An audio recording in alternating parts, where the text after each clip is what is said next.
Hello, you're watching my YouTube channel. I'm your host, Kamran Ashad. Today, I've invited a guest to my vlog, and I'm going to discuss her life, her visions, her goals, and most importantly, her field.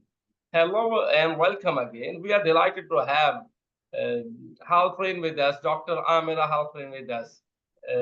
Amira, thank you so much for joining us today.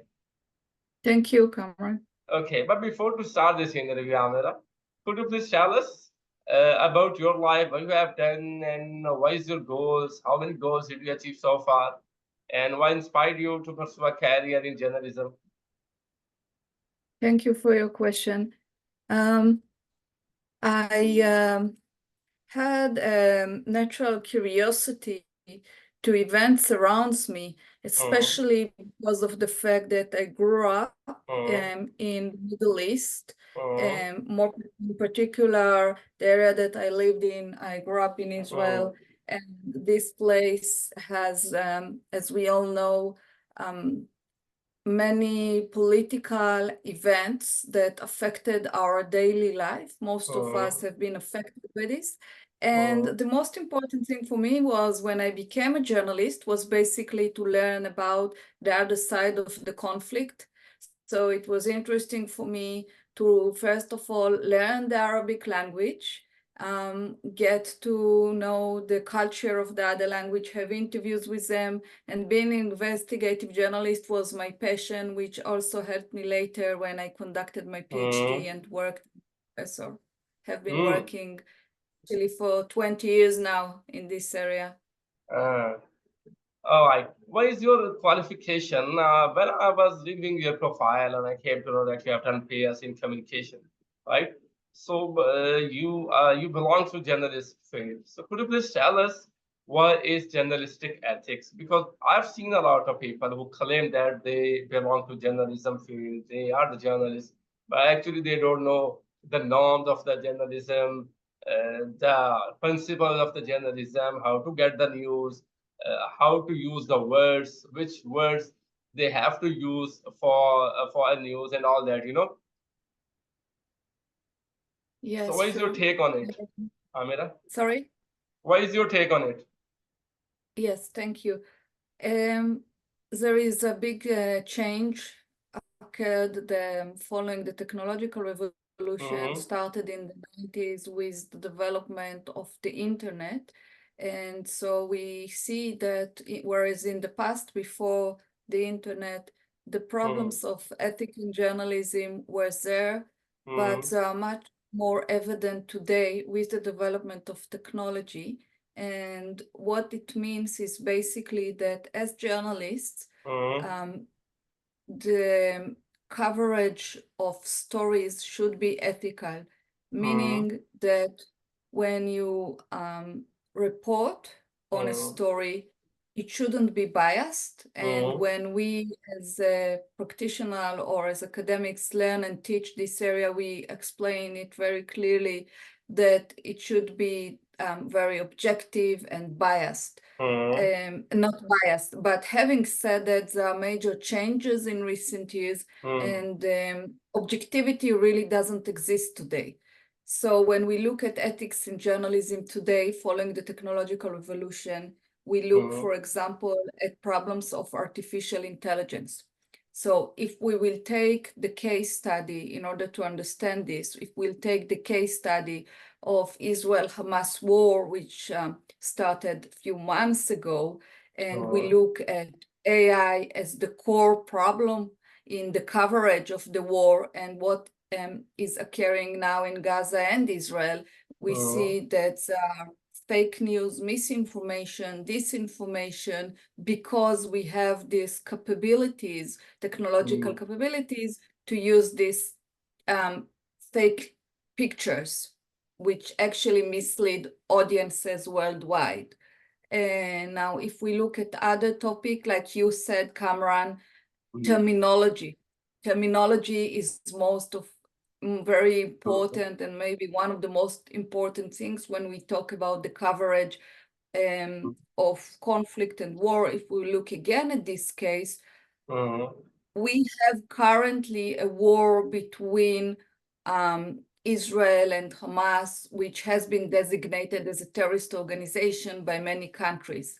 Having said that, BBC and other global media organizations are sometimes reluctant to use words like evil or terrorists referring to Hamas. And this is exactly the topic of ethics in journalism, whether the fact that they are using other words than terrorists, they use words like group or a movement, whether it's ethical or not. So the BBC, for example, where I worked and was very happy to work there, but the BBC, for example, would say that according to the code of conduct, because there is a code of conduct, ethical conduct for each media organization. It's not something that journalists just do. They don't just report, but they use the code of conduct and they have to follow the code of conduct. But according to this, the BBC would say, okay, if we would use the term terrorist or evil referring to Hamas, that means that we are taking side in the conflict. And this is the way that they defend it. The problem is that once they don't use this terminology and they use the terminology of a movement or a group of people, so here we have an ethical problem, because whether they deliver an accurate information that can be understood worldwide, whether they really explain to audiences the situation in the Middle East, whether audiences would really understand that Israel is facing terrorist organization or not. And another example that we can look at is sources of information that relates to ethics. Whereas in the past, when I worked as a journalist many years ago, the sources of information that I met with were mostly the information has been delivered to me by face-to-face meetings, right? I used to have a notebook and I used to have my sources and I used to talk with them over the phone or to meet with them face-to-face. Technology has changed the situation dramatically because today journalists not necessarily need to meet with their sources. But again, if we look at very interesting case relating to ethics, because if you want to discuss ethics, again, go back to war and conflict, because this is very clear to understand by talking about it. So again, if we look at sources of information on the ground, okay? So for example, when I did my work for BBC, when I did my journalistic work, when I did my PhD, I interviewed Hamas people, or Hamas terrorists, as we must say, right? So I did interview them for my research. I did interview Hamas, the same people, for my media interviews, which was totally different than later interviewing these people for my PhD research. And this is an example where I can tell you that, for example, in London, where I'm based now, one of the main, maybe the most notorious Hamas people, terrorists that are based here, and I interviewed them, were media experts in studios. So they were Hamas media experts because journalists relied on the information. So whether this is ethical or not to rely on terrorists as sources of information, this is the question. Journalists would, international journalists would defend their act and they would say, this is what we have. And this is even more so when we are talking about reporting from the ground, because in Gaza, there is a problem of access. Journalists can't come in and go out. So if we look at October 7 massacre, for example, of the Israeli people, we know that many international journalists relied on Hamas to receive information, even though these Hamas sources were not journalists. So again, we are talking about ethics here, and the question of whether we can give a stage to people who are not legitimate, or whether they are legitimate as a source of information for the journalists themselves as they perceive it. So here we have the problem of ethical considerations. Amira, when did you find yourself that you are made for journalism?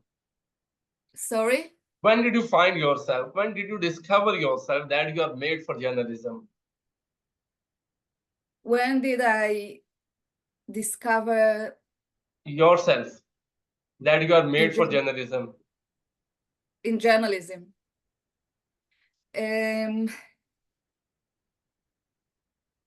When I was a BA student 20 years ago,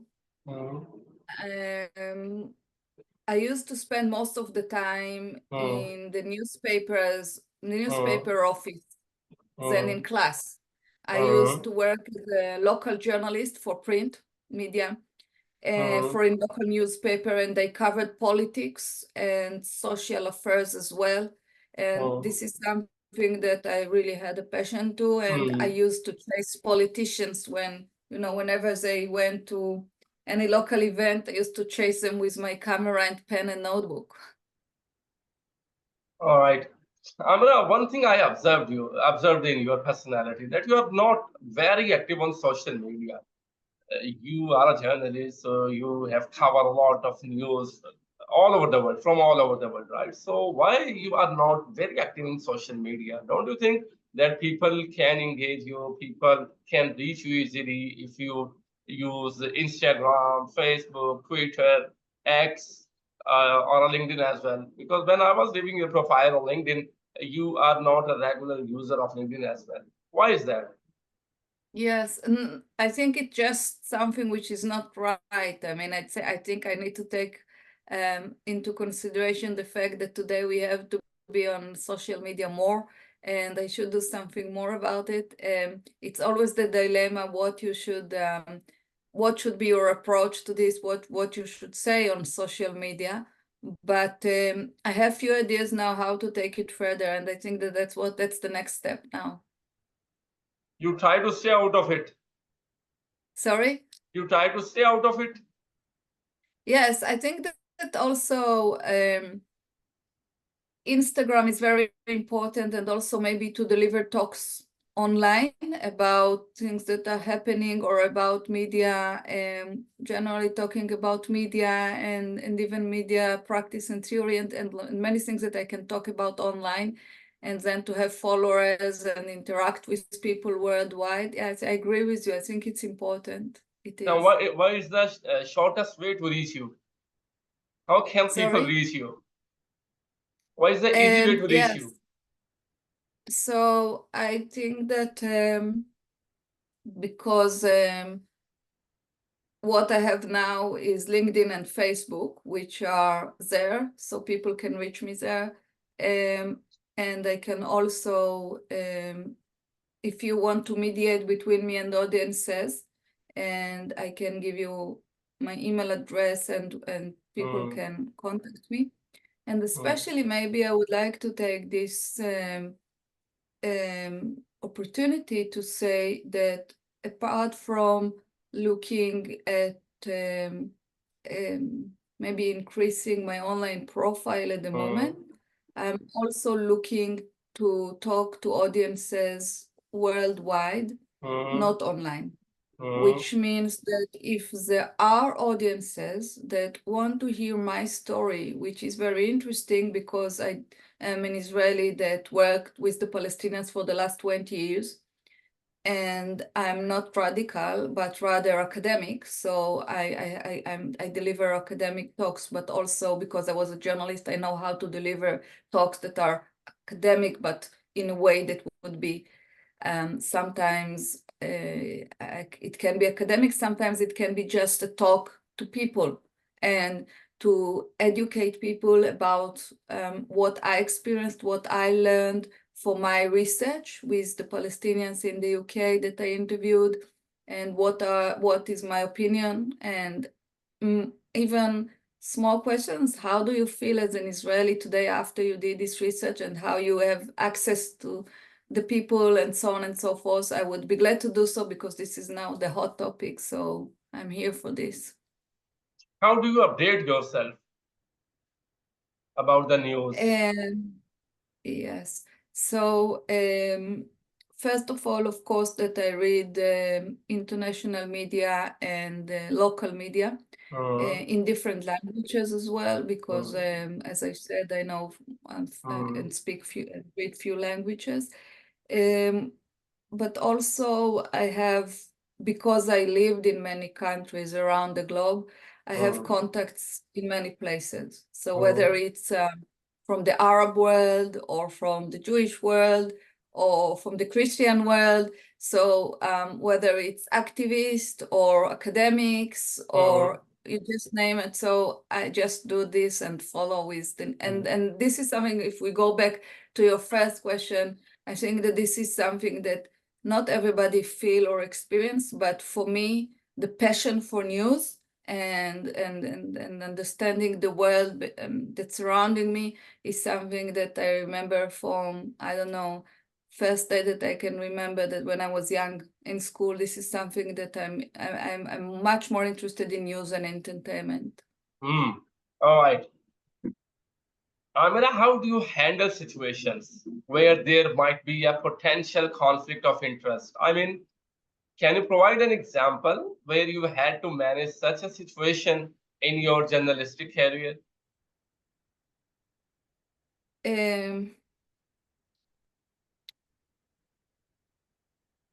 Yes, when I conducted the interviews with my interviewees for my PhD research, so the main question that I've been asked is, how do you know that you received reliable information from your sources of information?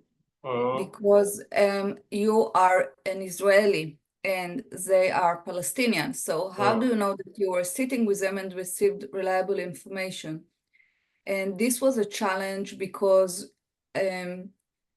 people think that once you sit with people that arrived to the UK from Gaza and the West Bank, there would be only hostility between us. And this is exactly the problem that I faced with. First is how you overcome this hostility between enemies, because we consider to be enemies. So you sit with people, Fatah, Hamas, and you sit with them in their mosque, at their places, one-on-one as an academic, and you have to conduct an interview with them. And you know that they would criticize you. But exactly this is the challenge, and this is what the message that I'm trying to deliver to the world today is, as an academic, I emphasize the fact that I'm not a politician. I don't want to deliver a political message, and I don't want to sit in front of Hamas in order for them to criticize me or me to criticize them. As an academic, I want to deliver knowledge.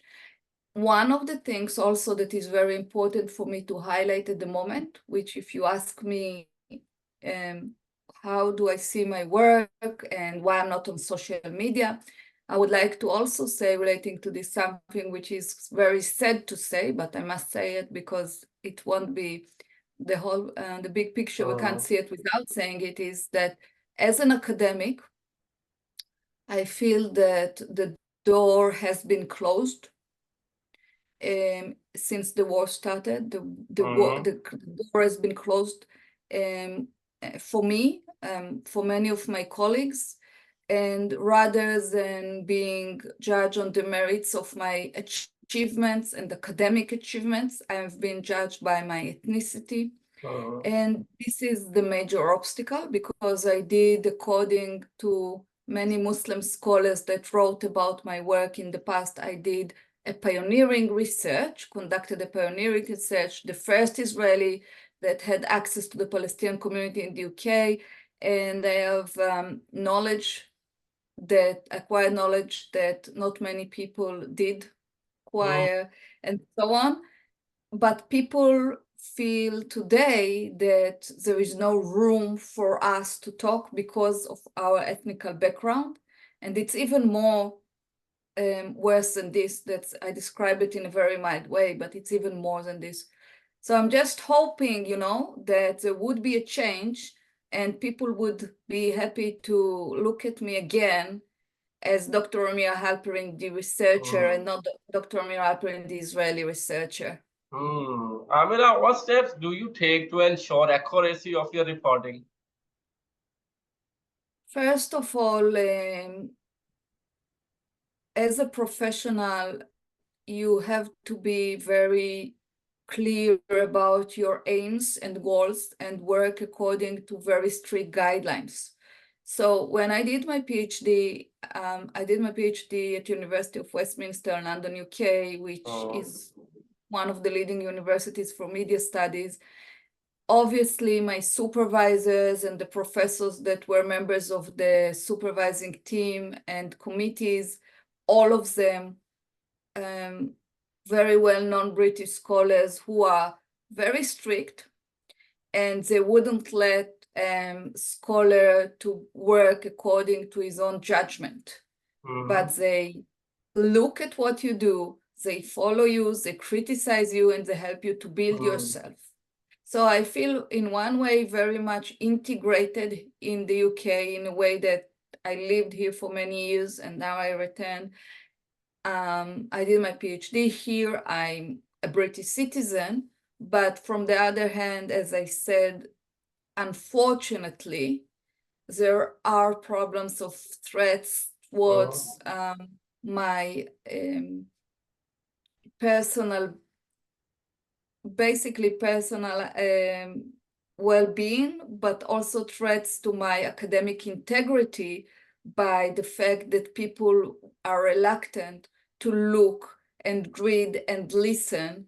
And that's the problem now. All right.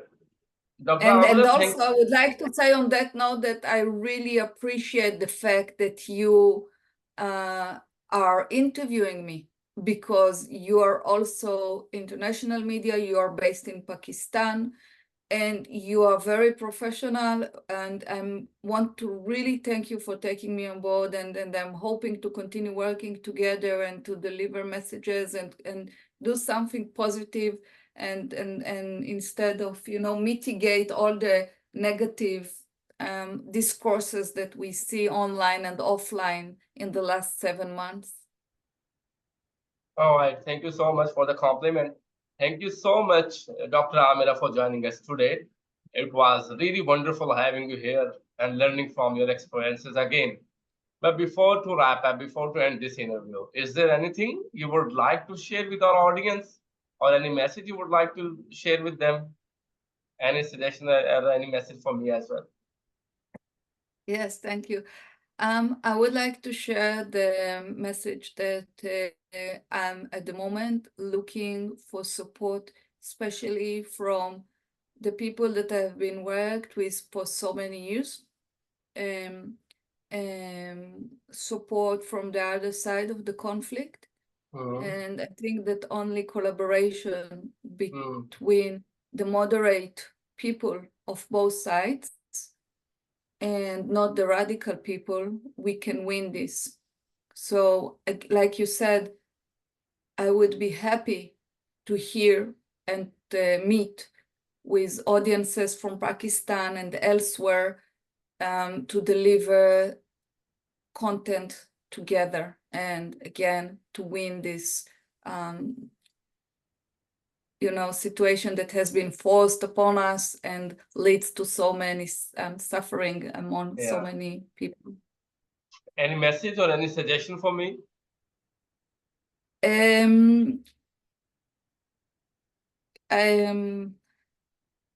I think that, again, maybe the message would be if we can focus, because that's one narrow area, right, that I'm interested in, but because I'm academic, so I'm interested in universities discourse.